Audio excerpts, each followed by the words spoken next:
नमस्कार साथियों, स्वागत है आप सभी का कृष्णा एकेडमी के YouTube चैनल पे। मेरा नाम है कृष्णा मिश्रा। आज है 9 सितंबर 2022। तो आज के हम लोग कुछ महत्वपूर्ण करंट अफेयर्स को देखेंगे।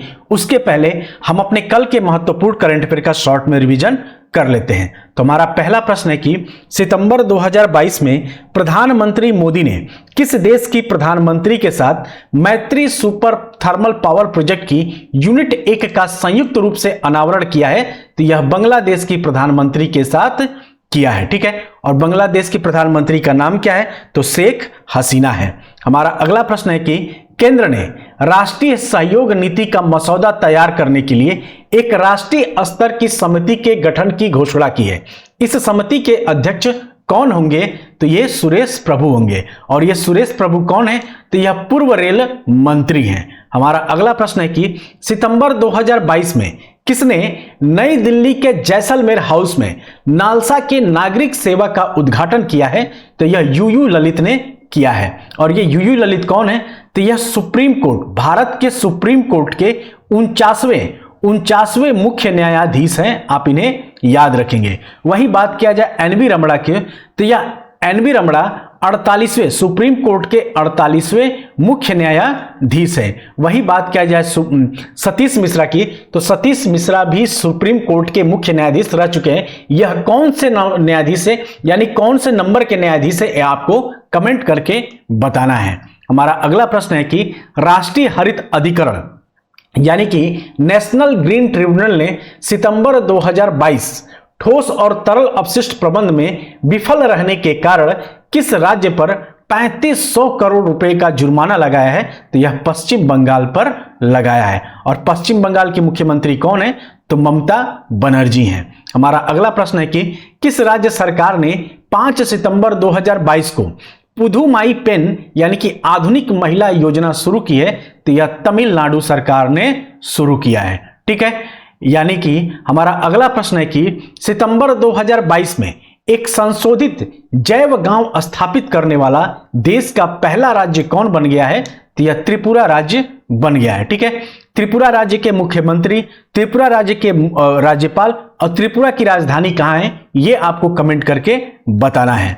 हमारा अगला प्रश्न है कि सितंबर 2022 में Netflix documentary Our Great National Parks में अपनी आवाज देने के लिए एमी पुरस्कार से किसने जीता है? तो यह बराक ओबामा ने जीता है। ठीक है, हमारा अगला प्रश्न है कि भारतीय ग्रैंड मास्टर किसने 4 सितंबर 2022 को 22वां दुबई ओपन शतरंज टूर्नामेंट जीता है? तो यह अरविंद चिदम्बरम ने जीता है। किसने जीता है? तो अरविंद चिदम्बरम ने जीता है। किसको हराकर जीता है? तो आर प्रज्ञानानंद को हराकर जीता है। हमारा अगला प्रश्न है कि सितंबर 2022 में कनाडा में भारत के अगले उच्चायुक्त के रूप में किसे नियुक्त किया गया है? तो यह संजय कुमार वर्मा जी को नियुक्त किया गया है। वही बात किया जाए अमित कुमार की, तो अमित कुमार जो हैं यह कोरियाई द्वीप के यानी कोरियाई प्रदेश के इनको उच्चायुक्त नियुक्त किया गया है। और ये राजीव कुमार कौन है? तो राजीव कुमार मुख्य निर्वाचन अधिकारी हैं। आप इन्हें भी याद रखेंगे। तो दोस्तों, ये था हमारा कल के कुछ महत्वपूर्ण करंट अफेयर का शॉर्ट में रिवीजन। अब हम लोग चलेंगे अपने आज के महत्वपूर्ण करंट अफेयर पे। और आज के महत्वपूर्ण करंट अफेयर का हमारा पहला क्वेश्चन है कि सितंबर 2022 में कौन यूनाइटेड किंगडम के नए गृह सचिव बने हैं? तो याद रखिएगा सुएला ब्रेवरमैन बनी है। कौन है? तो सुएला ब्रेवरमैन, ये है सुएला ब्रेवरमैन। ठीक, वहीं अगर बात किया जाए लीज ट्रस की, तो ये लीज ट्रस कौन है? तो इनको हाल ही में ब्रिटेन यानी कि यूके का प्रधानमंत्री बनाया गया है। ठीक, और ये सुएला जो ब्रेवरमैन है, ये किसकी जगह बनी है? तो प्रीति पटेल की जगह बनी है। ठीक, यानी कि भारतीय मूल की barrister Suella Braverman United kingdom की नई गृह सचिव बनी है। प्रधानमंत्री लीज ट्रस ने उन्हें नए गृह सचिव के रूप में नियुक्त किया है। उन्होंने भारतीय मूल की अपनी सहयोगी प्रीति पटेल की जगह ली है। और उन्होंने बोरिस जॉनसन के नेतृत्व वाली पिछली सरकार में अटॉर्नी जनरल के रूप में भी कार्य किया था। हमारा अगला प्रश्न है कि किसने यूएस स्टेट डिपार्टमेंट की दैनिक प्रेस वार्ता आयोजन करने वाले पहले भारतीय बनकर इतिहास रचा है? तो यह कौन है? तो यह है वेदांत पटेल। ठीक, और यानी कि वेदांत पटेल ने स्टेट डिपार्टमेंट की दैनिक प्रेस वार्ता आयोजित करने वाले पहले भारतीय अमेरिकी बनकर इतिहास रच दिया है। वह यूएस डिपार्टमेंट ऑफ स्टेट के प्रधान उप प्रवक्ता हैं और वह मीडिया के सामने विदेश नीति के मुद्दों पर देश का प्रतिनिधित्व करने के लिए स्टेट डिपार्टमेंट के फोगी बॉटम मुख्यालय में ब्रीफिंग रूम में उपस्थित हुए। ठीक है दोस्तों, हमारा अगला प्रश्न है कि कौन सोलर मॉड्यूल, विंड टर्बाइन और हाइड्रोजन इलेक्ट्रोलाइजर्स बनाने के लिए 3 गीगा कारखानों का निर्माण करेगा? तो यह अडानी ग्रुप करेगा। कौन सा ग्रुप करेगा? तो अडानी ग्रुप करेगा। यानी कि Adani group solar module, wind turbine और हाइड्रोजन बनाने के लिए 3 गीगा फैक्ट्रियों का इलेक्ट्रोलाइजर्स निर्माण करेगा और यह 2030 तक स्वच्छ ऊर्जा में $70 बिलियन के निवेश का एक हिस्सा है। और कारखाने अडानी ग्रुप की मौजूदा 20 गीगावाट क्षमता के साथ साथ 2030 तक 3 मिलियन टन हाइड्रोजन को शामिल करने के अतिरिक्त 45 गीगावाट नवीकरणीय ऊर्जा उत्पन्न करने में मदद करेंगे। हमारा अगला प्रश्न है कि कौन सा राज्य शहरी क्षेत्रों में जरूरतमंद परिवार को 100 दिनों का रोजगार प्रदान करने के लिए एक महत्वाकांक्षी योजना शुरू करने के लिए पूरी तरह तैयार है? तो यह राजस्थान सरकार तैयार है। ठीक, यानी कि राजस्थान सरकार शहरी क्षेत्रों में जरूरतमंद परिवारों को 100 दिनों का रोजगार प्रदान करने के लिए एक महत्वाकांक्षी योजना शुरू करने के लिए पूरी तरह तैयार है और 2.25 लाख से अधिक परिवार इंदिरा गांधी शहरी रोजगार योजना के लिए पहले ही पंजीकरण करा चुके हैं। 18 से 60 आयु वर्ग के लोग इस योजना में हिस्सा ले सकते हैं और योजना के तहत स्वच्छता, साफ सफाई और अन्य कार्य भी किए जाएंगे। तो ये जो मनरेगा है, मनरेगा की स्थापना कब हुई थी, या मनरेगा कब लाया गया था, ये आप कमेंट करके बताइए, क्योंकि मनरेगा के तहत भी 100 दिन के लिए रोजगार का प्रावधान किया गया था। हमारा अगला प्रश्न है कि कौन सा भारतीय शहर सितंबर 2022 में चयनित UNESCO global network of learning cities की सूची में शामिल है? तो ये कौन सा शामिल है? तो ये सभी शामिल है, यानी कि नीलांबुर और त्रिशूल। ये कहां के हैं? तो यह केरल राज्य के, यानी कि केरल राज्य के नीलांबुर और त्रिशूल के साथ साथ तेलंगाना का वारंगल भी इसमें शामिल है। ठीक है, तो आप इसे याद रखेंगे, यानी कि केरल के नीलांबुर और त्रिशूल के साथ साथ तेलंगाना के वारंगल को UNESCO global network of learning cities में शामिल किया गया है और इन शहरों को स्थानीय स्तर पर सभी के लिए आजीवन सीखने को एक वास्तविकता बनाने के उनके उत्कृष्ट प्रयासों के लिए मान्यता दी गई है। और यूनेस्को GNLC एक अंतर्राष्ट्रीय नेटवर्क है जिसमें 294 शहर शामिल हैं जो अपने समुदाय में आजीवन सीखने को सफलतापूर्वक बढ़ावा देते हैं। ठीक है, हमारा अगला प्रश्न है कि सितंबर 2022 में किस कंपनी ने भारतीय क्रिकेट कंट्रोल बोर्ड के टाइटल स्पॉन्सर्स के रूप में पेटीएम की जगह ली है? तो यह मास्टर कार्ड ने लिया है। ठीक है, किसने लिया है? तो मास्टर कार्ड ने लिया है। वहीं अगर बात किया जाए बीसीसीआई के अध्यक्ष कौन है, तो बीसीसीआई के अध्यक्ष कौन है? तो सौरभ गांगुली है। और कौन से अध्यक्ष हैं? तो 39वें अध्यक्ष हैं। ये भी याद रखेंगे आप कि वो 39वें अध्यक्ष हैं।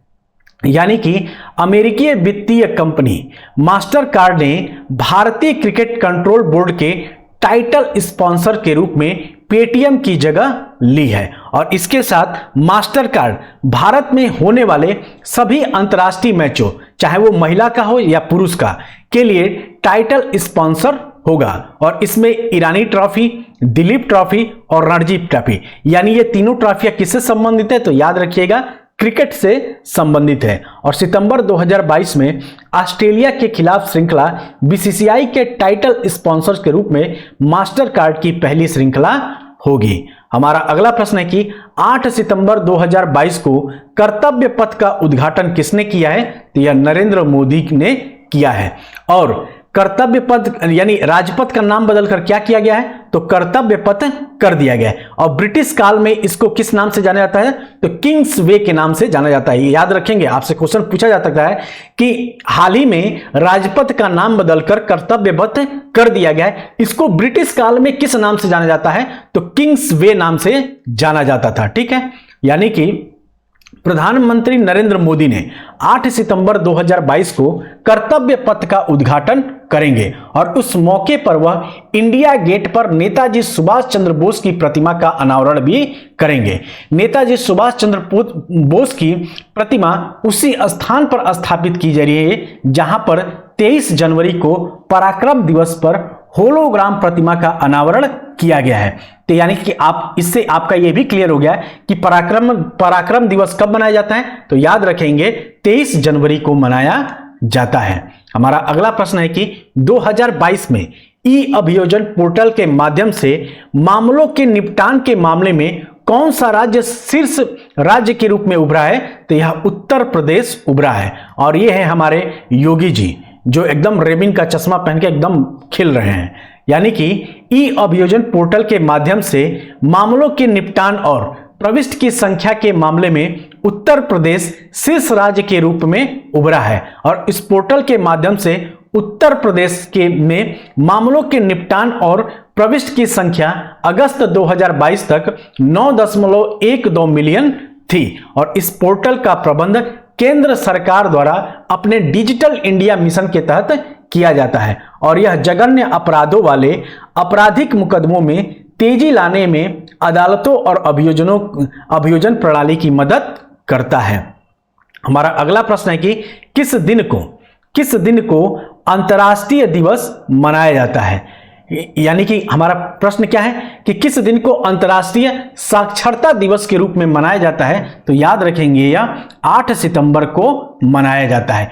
5 सितंबर को क्या मनाया जाता है, तो अभी आप सब ने शिक्षक दिवस मनाया है। वही बात किया जाए 14 सितंबर को, तो 14 सितंबर को क्या मनाया जाता है, तो राष्ट्रीय हिंदी दिवस मनाया जाता है। ठीक, और 16 सितंबर को क्या मनाया जाता है, तो 16 सितंबर को विश्व ओजोन संरक्षण दिवस मनाया जाता है। ठीक है, यानी कि अंतर्राष्ट्रीय साक्षरता दिवस हर साल 8 सितंबर को मनाया जाता है। यह लोगों को व्यक्तियों और समाजों के संदर्भ में साक्षरता के अर्थ और महत्व से अवगत कराने के लिए मनाया जाता है।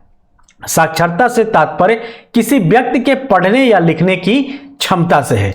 यूनेस्को ने इस दिवस की स्थापना 1966 में की थी। तो कभी कभी आपसे क्वेश्चन पूछ लेगा कि अंतर्राष्ट्रीय साक्षरता दिवस की स्थापना कब की गई थी, तो याद रखेंगे इस दिन की स्थापना 1966 में की गई थी और इसे पहली बार 8 सितंबर 1967 में मनाया गया था। इस बार की थीम यानी कि 2022 की थीम क्या है, तो ट्रांसफॉर्मिंग लिटरेसी लर्निंग स्पेसेस के बारे में ये इसका थीम है। ठीक है दोस्तों, हमारा अगला प्रश्न है कि सितंबर 2022 में किस स्टार्टअप कंपनी ने अपने 3D रॉकेट इंजन के डिजाइन और निर्माण करने के लिए अपना पहला पेटेंट हासिल किया है, तो यह अग्निकुल कॉस्मोस ने किया है। ठीक, यानी भारत के निजी अंतरिक्ष स्टार्टअप में से एक अग्निकुल कॉस्मोस ने अपने 3D प्रिंटेड रॉकेट इंजन के डिजाइन और निर्माण के लिए अपना पहला पेटेंट हासिल किया है और पेटेंट कंपनी के अग्निलेट रॉकेट इंजन के लिए दिया गया है, जो कंपनी के अग्निबाण रॉकेट को ऊर्जा प्रदान करेगा और जो 2022 के अंत में लॉन्च होने वाला है। तो दोस्तों ये था हमारा कल के कुछ महत्वपूर्ण करंट अफेयर का रिवीजन। अब हम लोग चलेंगे अपने कुछ महत्वपूर्ण करंट अफेयर का रिवीजन कर लेते हैं जो हाल फिलहाल में आपसे पूछे जा सकते हैं। यानी कि पहला क्वेश्चन है कि किस राज्य सरकार द्वारा भारत का पहला बायो विलेज डिजाइन किया गया है, तो यह त्रिपुरा सरकार के द्वारा किया गया है। हमारा अगला प्रश्न है कि केंद्र की मुख्य योजना पोषण अभियान को लागू करने में कौन से राज्य शीर्ष पर रहे हैं? तो यह महाराष्ट्र, आंध्र प्रदेश और गुजरात राज्य शीर्ष पे रहे हैं। हमारा अगला प्रश्न है कि ऐसा पहला देश कौन सा है जिसने सूंघने वाली कोरोना वैक्सीन को मंजूरी दी है?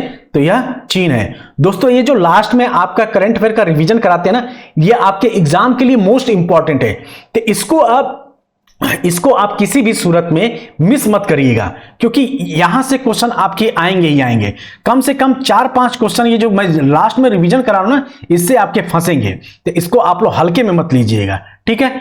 गैस की कीमतों में नरमी के लिए केंद्र सरकार ने किस समिति का गठन किया है?